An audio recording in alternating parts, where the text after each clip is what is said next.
அனைவருக்கும் அன்பான வணக்கங்கள். இது ஆதிதமிழச்சி யூடியூப் சேனல். நான் உங்கள் ஆதிதமிழச்சி.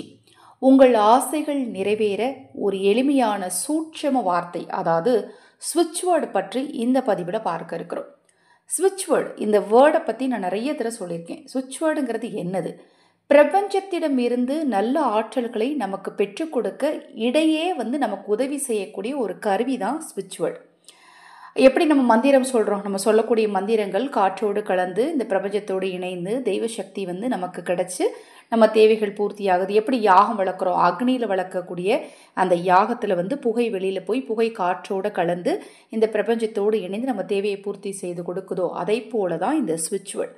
இப்போ ஸ்க்ரீனில் பார்க்குற ஸ்விட்ச் வேர்டை முதல்ல நான் உங்களுக்கு உச்சரித்து காட்டுறேன். இதை எப்படி சொல்லணும், யார் சொல்லக்கூடாது, எந்த நேரத்தில் சொல்லணும், இதனால் ஏற்படக்கூடிய பலன்கள் இல்லை, எல்லாத்தையுமே நான் உங்களுக்கு இந்த பதிவில் விளக்கமாக சொல்கிறேன்.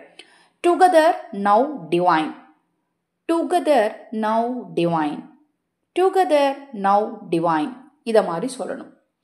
இப்போ நிறைய பேர் கேட்டிருக்கீங்க, எனக்கு இங்கிலீஷில் சொல்ல தெரியாதுங்க, நான் சொல்கிறேன் இல்லையா, இதை நீங்கள் காதில் வாங்கிட்டு இது இப்படியே சொல்லலாம். டுகெதர் நவ் டிவைன், இது ஒன்றும் ரொம்ப கஷ்டமெல்லாம் கிடையாது, எளிமையான வார்த்தை தான். இந்த வார்த்தையை நீங்கள் சொல்லும்போது ஏற்படக்கூடிய பலன்கள் என்ன அப்படின்னு பார்த்தீங்கன்னா, உங்கள் தேவைகளும் உங்கள் ஆசைகளும் பூர்த்தியாகும். பொருளாதார தேவையாக இருக்கலாம், குடும்ப பிரச்சனை தீரணுங்கிற தேவையாக இருக்கலாம், தொழிலில் நல்ல முன்னேற்றம் கிடைக்கணுங்கிற தேவையாக இருக்கலாம், என்ன தேவையாக இருந்தாலும் சரி, அந்த தேவையுமே ஒரு விதமான ஆசைகள் தான் இல்லையா, அது நிறைவேறுவதற்கு உங்களுக்கு இந்த ஸ்விட்ச் வேர்டு ரொம்ப உதவியாக இருக்கும். அடுத்தது இன்னொரு பலன் என்ன, பண வசியம், பண ஈர்ப்பு சக்தி உங்ககிட்ட அதிகமாகும். இதுதான் பலன்கள். இந்த வார்த்தையை யார் சொல்லக்கூடாது அப்படின்னு பார்த்தீங்கன்னா, கர்ப்பிணிகள் சொல்ல வேண்டாம், மற்றபடி எல்லாருமே சொல்லலாம். எந்த நேரத்திலனாலும் சொல்லலாம், எந்த இடத்துலனாலும் சொல்லலாம். நீங்கள் சொல்லும்போது உங்கள் ஆசை என்னவோ அது உங்களுக்கு நிறைவேறி விட்டதாக எண்ணிக்கொண்டு சொல்லணும், அவ்வளோதான்.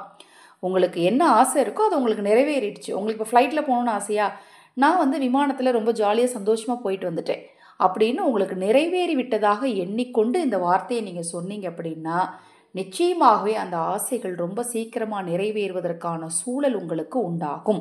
மிக மிக எளிமையான இந்த சூட்சமத்தை வாழ்க்கையில் தினம்தோறுமே கூட கடைபிடிச்சு பாருங்கள். கண்டிப்பாக உங்கள் வாழ்க்கையில் பல அற்புதங்கள் நிச்சயமாக நடக்கும். இது போன்ற எண்ணற்ற தகவல்களை தெரிந்து கொள்ள நமது சேனலை சப்ஸ்கிரைப் பண்ணிக்கோங்க. நம்ம சேனல் சார்பாக அனைத்து பூஜை பொருட்களையும் அறிமுகப்படுத்தியிருக்கேன். ஜெபமணி மாலைகள் எல்லாமே 50% ஆஃபரில் கொடுத்துட்ருக்கோம். அது மட்டுமல்லாது உங்கள் தனிப்பட்ட பிரச்சனைகளுக்கு பிரத்யேகமாக பரிகாரங்கள், என்ன பிரச்சனையாக இருந்தாலும் சரி, அனைத்து பிரச்சனைகளுக்குமே பரிகாரங்கள் செய்து கொடுக்கப்படும். அதை பற்றி தெளிவான விளக்கம் உங்களுக்கு தேவைப்படுவதில் 9366922042 இந்த வாட்ஸ்அப் எண்ணுக்கு தொடர்பு கொள்ளுங்கள். தெளிவான விளக்கம் கொடுக்குறேன். நம்பிக்கையோடு பரிகாரங்கள் செய்து கொள்ளுங்கள். கண்டிப்பாக உங்கள் வாழ்க்கையில் இருக்கக்கூடிய பிரச்சனைகள் இருந்த இடம் தெரியாமல் போகும். அன்னை வாராகியின் அருளாலும் பிரபஞ்சத்தின் பேரருளாலும் உங்களுக்கும் உங்கள் குடும்பத்தாருக்கும் நல்லதே நடக்கட்டும்.